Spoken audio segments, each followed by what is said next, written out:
So now I'm doing what I'm calling my fresh 2 in the first 2, which is you go outside and you take a lap around the park and you get 2 minutes of fresh air within the first 2 hours of the day. And even just that is enough for, I feel, more creative, more productive, happier, all of these things just from 2 minutes.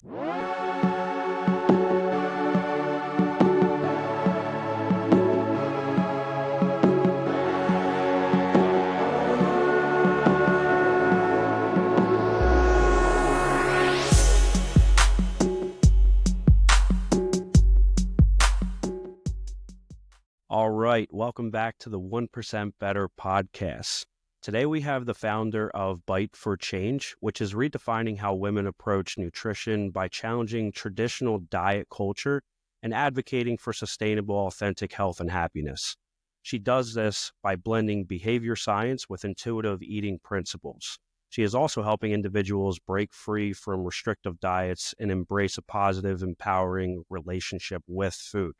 Her mission is a testament to the power of personal growth and resilience in transforming lives. Lindsay, Kane, welcome to the 1% Bttr Podcast. What an intro. Thank you. Thank you. That is my homework, but in your own words, tell us a little bit about yourself and what got you to this point in your journey with Bttr Change. Yeah, I mean, I could give you a long version, a medium version, and a short version, so I'll try and find a middle ground. Love it. But, came to the health and nutrition space by way of really liking science and wanting to pursue a career that, improved the lives of others. Was actually pre-med in school and had to take a Nutrition 101 course, and kind of light bulb moment of this is blending my passion, which has always been food and, well-being, taking care of my body. I was into sports at the time. It was just a blend of all the things that I was passionate about: cooking and feeding people, bringing people together over food. So I switched to nutrition and jumped right into it and didn't look back. Have quite an eclectic career path, I would say. So I've been a retail dietitian working at Whole Foods Market. I've always had a little bit of an itch to do one-on-one coaching. So had been doing that on the side since the get-go. Also had a vision of one day owning my own company. So I went to San Francisco and joined the startup world and worked in food tech over there. And, 13 years later, here I am finally doing the thing. Incredible. The thing that I'm very curious about too is this non-diet approach in a world where you see these fad diets everywhere right now. How does your philosophy of really combining behavior science with intuitive eating set your approach apart from kind of the conventional diet culture that is out there right now? Yeah. So I'll say the main impetus for why I wanted to start this company is just having been in the field for 13 years, kind of observing 2 big takeaways. And one is that our weight-centric approach to health is actually causing more harm than good for everybody, but I specialize in women, and it uniquely affects women. And then the other is I find our healthcare system to be very focused on making recommendations and spewing out information to people, but not necessarily empowering them with the tools, resources, and support they need to take that information and put it into action. So that's where behavior science has become my bread and butter, and I just so geek out over it. It fascinates me that we can know what to do, but still struggle to do it. And kind of bridging that gap is where I like to spend most of my time. If you were to ask me, nutrition to me is very little about the nutrients in the food, and it's very much about skill building, time management, planning, even cognitive skills, mindset skills. It's so much more of that stuff than the food itself. So what do you think, as far as the time management side of things, skill building, what do you think are the most important ones that people are lacking today? I think it's different for everybody. And I think that's another reason why I wanted to do this business, is because, right now, the way people are consuming health information, it's online and not personalized, right? And so the same 2 people could be struggling with the same exact thing, but for different reasons. And so I may prescribe them a totally different intervention or different strategies because of that. So I think it really depends on the person. I'm thinking about online right now and how you said it's not personalized. is there almost a paralysis by analysis of how much information is out there right now? And it's like, where do I focus? Yeah. I mean, I struggle with it myself, Yeah. not necessarily with nutrition, but I think that learning and overly researching things is almost a form of procrastination, right? So we can say like, oh, I just need to know a little bit more about this nutrient or this vitamin, and then I'll have the like perfectly set up plan to be the healthy vision up I have for myself. And the truth is, most of us aren't even doing the basics. And if we were just to focus on them, a lot of our health worries would go away, right? Like most of us know that we should be eating more veggies, yet only 1 out of 10 people are hitting their daily requirement for vegetables. Most of us know we should be drinking a lot of water, yet 75% of us are dehydrated, right? So it's like these very basic things that don't require more information. It just requires implementation. Yeah, totally. The action side of things is, I think you can apply that to a lot of stuff. It's not even just eating either. It could also be starting a business and saying, oh, once I have enough knowledge to start or implement this marketing plan, I'll do it, instead of just go and see the results from there. Is there a guide in overcoming these challenges for your clients that they can start with, or people can start with, of kind of an assessment of looking at where they're at with things right now? Yeah, I mean, I kind of use our first session as a place to assess where they're at, take time to kind of ground ourselves and reflect, what are your values? What are the outcomes you're trying to achieve? And let's brainstorm some behaviors together that are going to get you there. And oftentimes I find people, a couple things, like one, they'll list behaviors that are so far beyond their current ability, right? So that like perfectionistic, idealistic brain kicks in, and then I'll challenge them and say like, okay, well, how much of that behavior do you currently do, or at what degree can you currently do it at? Because it seems like we're going from 0 to 100. So that's one thing that they'll do, is kind of idealize the behavior itself, or they'll try and take on too many things at once. Or the other thing I see is they'll list behaviors that they don't even want to do. They just feel like they should be doing them. And so I think the beginning is really getting crystal clear on, what are your values? What are you trying to achieve? What behaviors are just outside of your comfort zone? Not football fields outside of your comfort zone, but just outside of it. And encouraging them to remember that that doesn't mean that's always going to be the behavior for the rest of their lives. Once they get comfortable and start excelling, they can push the boundary further and further. So that's kind of the strategy I take. Yeah, that makes sense. And we live in this world right now of instant gratification. Yeah, a lot of the time, and I think that do you have struggles with that, of just not yourself, but with people that are like, I need to do this tomorrow, like you said, the 0 to 100 very fast with what they're creating in their heads, and it's like, okay, get rid of the instant gratification, leave that for your social media and stuff like that with the likes and everything, where this is the long game. Totally. I think it's also important to feed that appetite, though. So the values obviously are more of like okay, this is a constant that I can come back to, but they can also be really intangible and tied to very long-term vision. So like health is a value, and a lot of people tie it to like, oh, I want to be 95 years old and like thriving still, or I want to be able to run around and chase my grandchildren. And those are great to have. But at the same time, we do have an innate appetite for instant gratification. So what are ways that we can feed that along the way to keep us satiated? And so I'll play around with like, if you want to move your body more and you're really struggling and facing a lot of workout resistance and just don't feel motivated, telling yourself, I want to do this because I want to be able to chase my grandchildren, and you're only 20 years old at the time, like, that sometimes feels so far away that it's not enough to get you up off the couch in that moment. And so helping people tie the immediate benefits of what exercise could do for them in that immediate moment helps them stick to the path that they want to keep following and become that grandparent, right? Like you kind of need to attack it from both angles.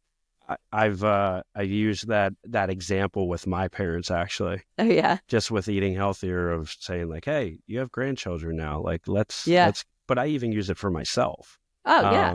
Like it's definitely a great example that you can use, because now being in mid-30s, the goal of just being quote unquote in shape and looking good really doesn't drive me anywhere near as much as, I want to be able to think clearer. I want to be able to have more longevity with my health as I get older and stay away from the four horsemen of Alzheimer's, heart disease, cancer, and what's the last one I'm missing? Diabetes, probably. Diabetes type 2s, and staying away as best as I possibly can. Yeah, I think that makes total sense. I do think as the older we get, we're not that old, and you're having kids of your own, and you're seeing your parents start to age, that vision of aging well and, health span, longevity actually becomes more and more important and vivid, I would say. So yeah, it's way more impactful. But to me, I would say, if I'm struggling to work out, I look to those values, and I look to those long-term visions, but then I'm also looking at today and what will this workout deliver me today that's gratifying. And often it's mental clarity, energy, a mood boost, things like that. When it comes to just strategies that you're helping your clients build with a more positive relationship with food, are you seeing people have this negative connotation with even healthy food at this point, or is it just in that paralysis by analysis mode that we were talking about earlier, and they just need like a straight direction of where they need to go? Yeah. I would say both, but the clients I work with more so they're experts in dieting. So they almost have overcomplicated it and become too rigid around what is healthy eating, to the point where the method they're using to pursue health has become unhealthy in itself, if that makes sense. It does. Yeah. And so, one of the things I'm constantly preaching is that food is absolutely fuel and it's absolutely nourishment, but it is also so many other things in our life. And if we're not able to allow it to flex in those ways, then that's where it can start to feel like our world is shrinking, and it can feel a little bit more anxiety producing and something that we need to kind of work on. And so, yeah, I think that, the women that I work with have been absorbing a lot of messaging around, if you want to be healthy, the equation is simple. It's lose weight, period. And that the thinner you are, the healthier you are. And so that immediately puts them on this, dieting cycle of restricting to a point that's not sustainable. Your body obviously has a lot of mechanisms built into place to save you in famine. And most of that is driving you towards food. So then their pendulum swings to the opposite side, and they feel out of control around food, often over consuming. I use air quotes. And then after that overconsumption happens, they feel extreme guilt and extreme shame, and they go back to that restriction side of the pendulum. And it's just a constant swing of extremes. And so what I try and do is help them find this peaceful, calm middle ground. Using principles like intuitive eating. Got it. Talk to me about clients. Is there a certain aspect of them that is a very common denominator right now? You were speaking about the pendulum swinging in it could be on one side or the complete other, but is there a certain age group that you've been focusing on more than others with women, and you're seeing a lot of commonalities? Yeah. I mean, the messaging, I would say, starts so young. So we have research to say that girls as young as 5 are already comparing their bodies to other girls and considering restriction and manipulating and micromanaging their food intake for, aesthetics and to fit that thin ideal. So it starts really young. And one of the reasons I'm so passionate about this is because I think as moms, or even just as women in general, sometimes it's really hard to do this for ourselves. But when we see the trickle-down effect and the impact it's having on the next generation, that's enough to kind of say, okay, I need to take care of my own baggage before I pass this down to the next generation. And I truly think we can change the whole legacy of what it means to pursue health and well-being for women. Yeah. So yeah, I mean, I think it starts young. Who I work with, though, are mostly, 30 to, I would say, 55-year-olds who you're like, how am I 30 or 55 and I'm still struggling with food and nutrition and body image? But like, it does not go away unless you face it head on. What caused it? Like, what started this Is it the media? Is it a certain I would say the media, or just certain approach, or is it family driven? Where does it come from that where it starts so early, as you were mentioning? Like, I was just blown away that you said it could start as early as that age of Yeah. 5. Like, Yeah. I mean, it's kind nuts. of complicated. It's so embedded in the fabric of our culture because it's coming from media, but it's also reinforced by healthcare, right? Like healthcare Mm, has adopted this mentality of weight loss is the only path to better health. yeah. Um, and so it almost feels legit, right? Harvard actually did a study on weight stigma, and they did studies on all different kinds of stigma. And they actually showed that, stigma around race, stigma around sexuality, all of these things are actually improving in a positive direction. But stigma towards weight has actually gotten worse and worse and worse over the years because it's reinforced by healthcare. So I think that's one of the reasons why. But one of the things that I try and do is look to the data. Let's go to the research. And what you don't see in headlines is that what you do, your behaviors, matter so much more than what you weigh. And it's so hard to get that across to people because we just absorbed this concept that larger bodies are unhealthy and thinner bodies are healthy. But they've looked at the data and they've seen that people that are in larger bodies that actually work out regularly, regardless of their weight, if they're in larger bodies and they work out regularly, they live longer than people that are in smaller bodies that don't move. And so I really try and coach my clients towards, let's look at what we can control, and we can control our behaviors, and let's adopt health promoting behaviors. Since we're here for health, that's what we do. When we're working on weight, what are we doing? We're looking at nutrition from a game of subtraction. We're just restricting and taking things away. When nutrition really is about adding things to your plate that are going to nourish you, adding nutrients to your body. So we've kind of lost sight of the big picture and really, just lost focus on what nutrition is supposed to be about. Sure. I'm curious just around the food that we're intaking. I know that whole food is such a big focus on making sure that that is a huge part of your diet. Yeah. We're at this point now with such a huge topic of sugar, and Mm-hmm. sugar is killing us. And I see two different sides of it. Processed sugar, I think that's a no-brainer, but also just sugar from fruit. Like, I love fruit. I could Yeah. crush an entire bag or box, whatever they come in, of blueberries in one sitting. Where are we at with sugar right now in your eyes? Is it completely bad, or is it in moderation, or is it just we just have too many opinions on it at the moment? Yeah. No, I think that moderation is probably the right answer, but I do think naturally occurring sugar, like that's in fruit, it behaves differently in your body. You're digesting fiber, right? You're getting all these antioxidants and phytonutrients with it. It behaves differently in your body. It's absorbed more slowly because of the fiber, and you're getting all these other health benefits with it. So I really discourage people to worry about sugar that's coming from fruit. Fruit is nourishing. We should be eating it, period. Good. And then, the added sugar is where we really need to be mindful. Yes, there are things in our food system that have a ton of added sugar, and we need to be looking at the labels and bring some awareness to that. But I do think that there's a lot of fear around sugar where it's an all or nothing approach, at least with the clients that I see. It's like, oh, I can't have that because it has 2 grams of sugar in it. And it's like, okay, well, it also plays a role from a culinary perspective. I worked for a food company for quite some time. So I support the chefs and the recipe design, and there's culinary reasons for it, and we need to enjoy our food. So there is a little bit of art and science to it where, I'm not going to make granola to throw in my yogurt. I'm having 0 sugar yogurt. I'm not going to make granola where there's 0 maple syrup in it. I'm going to have a touch of maple syrup in it, and that's okay. We don't need to stress about having absolutely no sugar whatsoever. Right.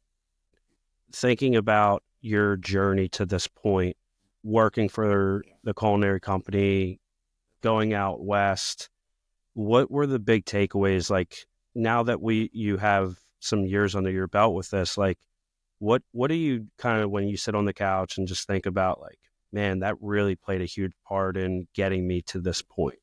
Yeah, I would say that my favorite job that I've had in my career has been working at Sunbasket, which is a health-focused meal delivery company. Oh, nice. And so I started out as a test kitchen dietitian, so working side by side with chefs and doing menu planning, recipe designing. We did a slew of meal plans, anything from, vegan, paleo to Mediterranean, which also is like, are we reinforcing diet culture by doing all these things? I don't know. There's like a whole moral dilemma there. But anyway, so that company and that job was great because it truly was bringing behavior change to nutrition for me. So the way I looked at it is we are making this meal kit delivered to people's doors, basically giving them the ingredients. It's giving them the recipes. It's doing the menu planning for them. But it's teaching them how to get in the kitchen and prepare healthy, delicious meals, which to me is truly the skill set that's lacking. When people say they want to eat healthy, they're like, okay, but I don't know how to cook. I don't know how to acquire ingredients. I don't know what to do with these ingredients. And so when I was doing one-on-one coaching, I would take people to the grocery store, teach them how to read labels, bring the ingredients back. Let's cook together. Let's see how we can pull this together in a way that will feed us throughout the week in a really simple, easy, manageable way. So this company, in a sense, was kind of taking what I was doing on a one-on-one client basis and delivering it at scale across the country. And I was very passionate about it. And eventually, I was there for about 5 years, we pivoted and we started selling it to employers and to healthcare providers and even insurance companies who wanted to use them almost like medically tailored meals or health benefits for employers who were interested in obviously improving the health of their employees and driving down health expenditure for chronic diseases and whatnot. So that was definitely the culmination of all of my passions and skill sets. And now I get to kind of hone my craft and bring it back to a one-on-one basis again, which is exciting. Incredible. That's so cool. The grocery store is something that I do not fear whatsoever, but I know people out there fear of just going. There's almost that saying, you show up to the grocery store and if you're hungry, you buy everything. But if you go and you've eaten a little bit before, you don't. But I think I would love listeners to have a takeaway from buying their own food. And like you said, being able to cook or get in the kitchen. What is something that they can do at the grocery store from reading a label standpoint? I'm using myself as an example here. I'm terrible at reading labels. I rely on my wife 100% there. But at the same time, I know I'm not the only person that struggles with that. Yeah. I think it really depends on what you're getting. I mean, I'm obviously an advocate of go to the produce section and shop the perimeter as much as you can. But then again, it depends on the person and whether they want to cook. So if you're doing the perimeter, that means you're cooking every single night, and that's not for everybody. And you probably don't have time to do that every single night of the week. So then when you're getting into the aisles and you're getting into the frozen department, which is actually one of my favorites. I feel like it's the unsung hero of the grocery store. Frozen department? Yeah. Well, it doesn't go like shelf stability. There's a ton, like frozen vegetables are actually more nutrient rich than their fresh counterparts because they're harvested and flash frozen. So the nutrients stay locked in. Obviously easier to prepare because most of the time they've been blanched and are ready to cook right away. No prep needed. So yeah, I'm a huge proponent of the frozen department. This is making me so happy right now because we have a chest freezer in the basement. Oh yeah. And we have a ton of frozen food. And I've kind of gone back and forth with the fresh food in our kitchen. If you're not ready for it in the first 3 days or so, it's like, it's done. And you're like, I just wasted X amount of dollars. And I hate wasting food. Yeah. Same. I'm a huge fan of, and we have a chest freezer as well, and we keep a lot of protein on hand. And I don't know about you, but I have like a general idea of what we're having throughout the week, but I don't know exactly which day we're doing it until the week starts to unfold. So I'll just grab the protein out of the freezer in the mornings, knowing what we're going to make that night. So I don't have to play that Tetris game of, oh my gosh, we have to cook this or it's going to go. Oh, that's a great call. Yeah, we do the, it's the common, what do you want to eat? I don't know. What do you want to eat? Well, what about this? Nah, I'm not in the mood for that. And you're like, Oh my God, this conversation is brutal. Just going back and forth. It I've happens stopped more often. asking my husband. I have the skeleton for the week, and he just shows up to dinner and he eats what's served. But Yeah. yeah, but no, I would say back to your question, when we're eating quote processed food, which is a Mhm. whole other discussion where I think headlines have demonized processed food. It's another all or nothing thing, Yeah. where in reality, it's a spectrum. There's nutrient rich options within the processed food world that actually make it more accessible to eat well. And then obviously, there's the full other end of the spectrum where it's just no longer food at all. Mm. Yeah. um, How do so you differentiate though with processed food on that spectrum that you're talking about? Is like, how do you know which is worse processed food than better, for lack of a yeah, better term? I mean, hilariously, the last startup I was at is working on exactly this to help people figure out level of processing of foods because Mm, it's not binary. And we can't just say, okay, stop eating processed food, right? Like sure. it's not realistic for the world that we live in. And we require a level of convenience at this point. So yeah, I mean, for me, when I'm trying to figure out what's less processed, oftentimes it's looking at the ingredient list. Mm, Are they recognizable? A lot of people will say like the shorter the ingredient list, the better, but sometimes that doesn't work out either because it could be a really long ingredient list with whole food ingredients, right? right. And then sometimes people will say, if you can't pronounce it or you don't recognize it, then don't get it. And that works some of the time, but like some people don't recognize the word quinoa. So Yeah. now they're not eating something because they don't recognize it, right?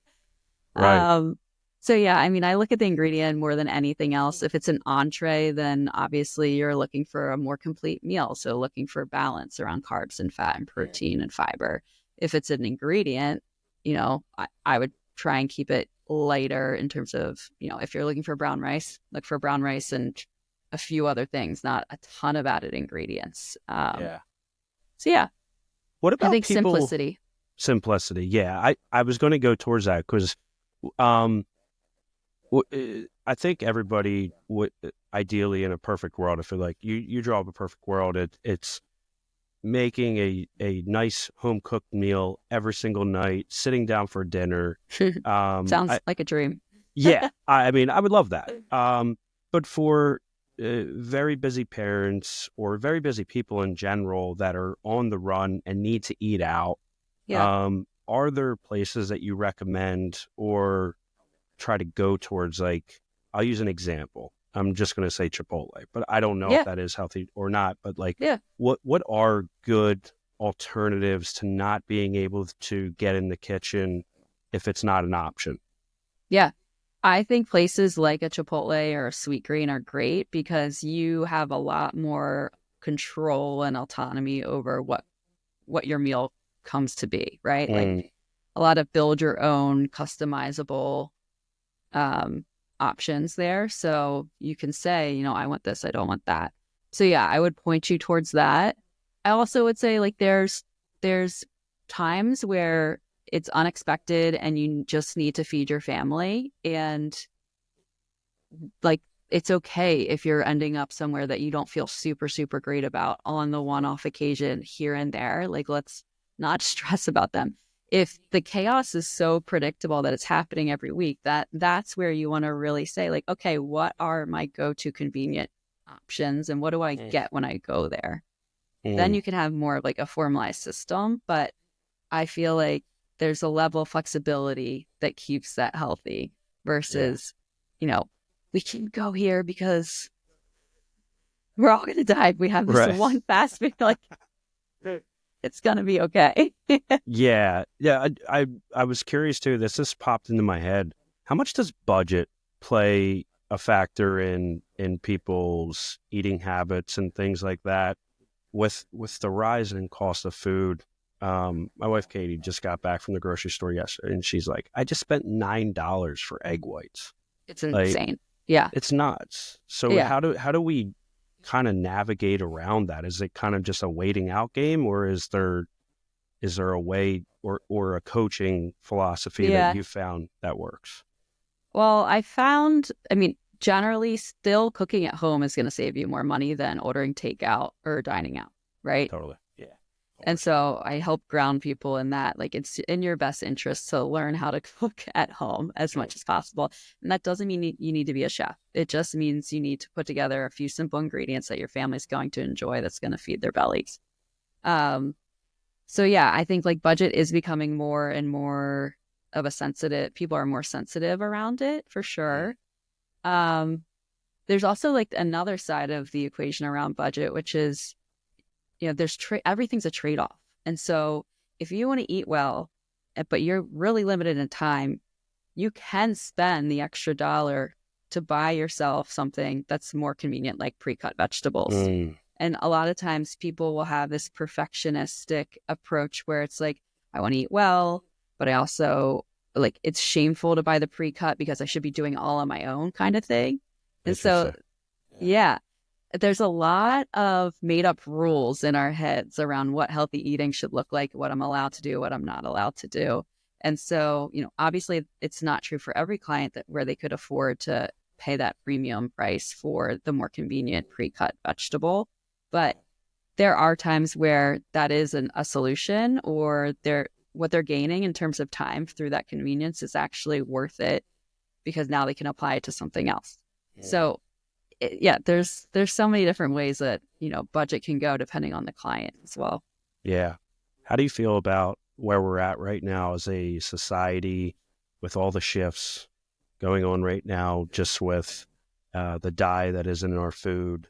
I guess I would like to zoom out a little bit. Do you feel like we are going in the right direction for kind of how a low point that I feel like we've been at? I think that the more attention that the food system's getting right now can only be a good thing. I think that like we as a country should feel like our food system is safe for us, right? It's hard to predict where it's going right now. Yeah. I wanted to ask because I'm like, this is the person to ask right now. Yeah, it's hard I don't know which direction it's going to go, but I think that, knowledge is power, more information, the better. Yeah. And at the end of the day, what we want is a food system that is safe for our population. Especially our children. I think our children. That is something that I've been thinking about even more is how do I make sure my daughter is eating the best possible food? Yeah. I mean, there's some crazy stuff, crazy regulations, like this concept of generally recognized as safe. I don't know if you're aware of this, but manufacturers can basically use that as a loophole to introduce new ingredients that haven't even been tested into our food system yet. I didn't know that. Then retroactively, if something comes up where they're like, oh, actually, this isn't as safe as we thought, then it'll get pulled. But if it, in its introduction to the food system, they argue that it behaves the same way as something comparable, they can say it's generally recognized as safe almost until proven guilty. And it floats in our food system until proven otherwise. Well, that's mind-blowing. Isn't that crazy? It really is. And I kind of it just hit me a little bit because like a lot of food that just goes through my system, I'm thinking about through that whole thought process, not to scare people by any means, but you just think about what actually is all out there and what has been approved that in 5 years or even a couple of years we're like, that was not good. There's this journey that I'm kind of on at this point, just improving every day from my surgery that I went through, but also how can I eat better? How can I exercise better? A lot of what you focus on for yourself away from the clients. How do you try to get 1% better every single day? Yeah. I mean, I'm a pretty boring, basic, like back to the fundamentals person. Yeah. Obviously, I mentioned before we started recording that I had my first son in June. And so I've been in what I'm calling my postpartum era. And it's actually been really refreshing to kind of rebirth myself a little bit. Yeah. And put a lot of what I've been working on in my career into practice on myself. I would say like the old type A me would have jumped right back into working out ASAP after giving birth and would have felt a huge sense of urgency to return to whatever body size was my pre-baby body size and things like that. And I can't tell you how grateful I am for the work that I did on myself that I now do with clients, because postpartum has been so nice to me. I did everything very intentionally, very thoughtfully, very gradually. Started with just walks and light stretching, got the clearance at my 6-week appointment, did pelvic floor work. Then I did, small group training for postpartum moms that was very much, simplified and geared towards what strength do we need to build. And I'm now getting back into running, and I wasn't really running. I'm not running a ton. I'm running like 4 miles, but I feel better now than I did months right before getting pregnant. Sure. And so I think, my 1% is like just doing things really without a race. I'm not like racing anybody. I'm investing in myself. There's no clock that I'm trying to beat. And I think that that's one way that I'm doing it. Flexibility has been really important to me for sure. And what else? Yeah, just movement. Right now, getting outside. So I've noticed that in the summer months, even spring, fall, I'll go outside and like walk my dog first thing in the morning. And it's so good for me. The sunlight, the fresh air, all of that. In the winter, my husband's been taking the dog while I take care of Emmett. And I'm like, why do I feel so cranky all the time? I'm like, oh, I haven't left the house and it's 3 p.m. So now I'm doing what I'm calling my fresh 2 in the first 2, which is you go outside and you take a lap around the park and you get 2 minutes of fresh air within the first 2 hours of the day. And even just that is enough for, I feel, more creative, more productive, happier, all of these things just from 2 minutes. So if I had to boil it down to what's my 1% approach these days, it's that habit to get me through the winter. I'm going to take that for myself because we love going on walks when the weather is nice. Yeah. And for listeners, we live in the Northeast, so our winters can get pretty brutal, and you don't want to leave the house. No. But just making that attempt to get out and get in the cold. But what if you are like, for lack of a better term, like a house cat and you don't want to leave the house? Are there ways that people can be doing things within the house that help them through these winter months or that seasonal depression that people run through? Yeah. I mean, honestly, just stretching while you're having your morning coffee or waiting for the coffee to brew or having a glass of water before you have your coffee. I'm a big proponent of anything is better than nothing, or anything counts, anything is something. And so if you're really feeling uninspired or unmotivated, but you know that you're going to feel better on the other side of that workout, what is something that feels really doable? I'm a big Peloton fan, and I love Jess Sims has a Flash 15. Okay. It's 15 minutes of like strength and cardio integrated into one succinct session. And it's are we allowed to curse on this show? Yeah. So it's what I call my bare ass minimum. So if there's absolutely nothing in the tank.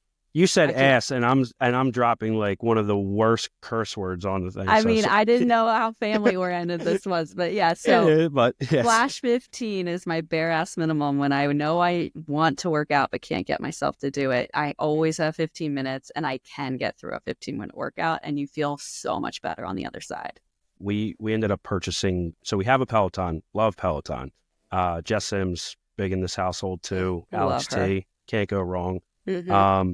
But we wanted to get walking in the evening, or I'm sorry, during the day, during these colder months. So we just purchased the cheap treadmill, and it's been great just to get steps in. Yeah. Especially when a lot of people are working from home at this point, being remote, and they're not moving. So yeah, it definitely has been really helpful for us. What is on the horizon for Bttr Change in 2025? Anything exciting? I mean, a lot of this is fresh. So I just launched, I would say, like this fall and more formally this January. So I'm keeping my client roster really tight because I really like to do, in-depth work, quality work. And so I offer a 3-month package. If people are interested, they can check out www.bttforchange.com. And then I'm also working on building out a course that will likely be live with a small cohort of women, and then eventually become something that's more evergreen and self-paced if you prefer that. But that course Topic TBD, but I can kind of tease that it will absolutely be grounded in the science of behavior change and taking principles from intuitive eating and the non-diet approach so that we're building more confident eaters and more resilient body image for women 30 to 55, and then passing that legacy on to the next generation. Incredible. Lindsay, amazing. Last question for you. Outside of the website, where else can we follow you just on this journey that you're on and how you're helping people? Want to make sure everybody that is listening gets a part of this. Yeah, they can follow me on Instagram at Bttr Change. I try to post 3 times a week. Sometimes it's not always 3 times a week, but that's where they can find me. Hey, the attempts is all that matters. Lindsay, thank you so much for coming on. We learned a lot today, that's for sure. A lot of takeaways, and would love to have you on again in the future for sure. Awesome. Thanks for having me. It was a joy. Likewise. All right, everybody. Have a good rest of your day. Take care.